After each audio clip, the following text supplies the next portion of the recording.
Sur la scène judiciaire, maintenant, il y a du nouveau dans l'affaire du jeune Mohamed Yanis Segouani, ce jeune de 14 ans qui a été abattu en septembre 2024. Ça se déroulait tout près du repère du club-école des Hells en Beauce. On apprend aujourd'hui que 2 hommes ont été arrêtés par la Sûreté du Québec en lien avec cette affaire-là. On fait le point avec notre collaborateur aux affaires criminelles, Yannick Dion. Bonsoir. Bonsoir, Marie-Christine. Yannick, tu connais bien le milieu du crime organisé. Bien sûr, d'abord, une victime de 14 ans, ça frappe l'imaginaire. Est-ce qu'il faut s'en inquiéter?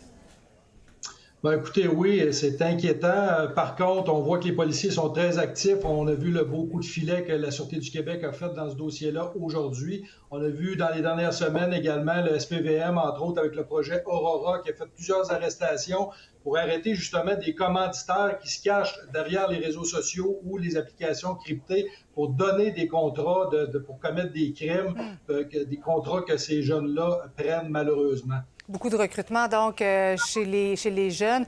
Yannick, il y a quand même un des suspects arrêtés qui fait face à des accusations de décharge d'armes à feu et d'incendie criminel.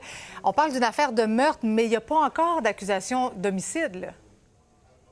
Ben, écoutez, plusieurs hypothèses. Est-ce qu'on peut penser que ces gens-là, les 2 personnes qui ont été arrêtées, sont vraiment impliquées dans le meurtre? Est-ce que c'est plutôt le camp rival qui est impliqué dans ça? Il y a plusieurs hypothèses qui peuvent être émises à cet effet-là. Évidemment, aujourd'hui, les policiers n'ont pas déposé d'accusation à ce sujet-là. C'est parce que sûrement que l'enquête se poursuit à ce niveau-là. Parce que c'est pas parce que des accusations sont déposées maintenant que ça peut pas changer ou que d'autres ne peuvent pas s'additionner sur celles déjà déposées. Mais l'enquête a débuté en 2024. Qu'est-ce qui peut expliquer quand même un si long délai entre le crime et les arrestations? Écoutez, souvent, là, dans ce type d'enquête-là, la preuve se retrouve dans des appareils électroniques, dans des cellulaires.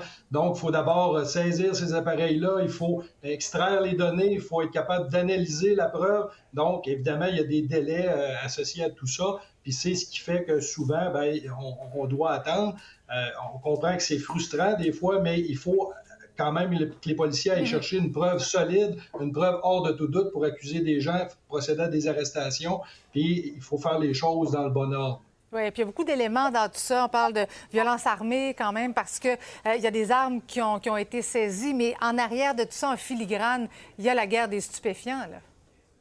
Oui, on sait que tous ces événements-là étaient reliés notamment à la guerre qui opposait les BFM, les Blood Family Mafia de Dave Turmel avec les Hells Angels. Donc, il y a eu beaucoup d'événements reliés à tout ça. L'événement de Frampton en faisait partie, malheureusement. Yannick Dion, merci beaucoup d'avoir été avec nous ce soir. Ça me fait plaisir. Bonne soirée.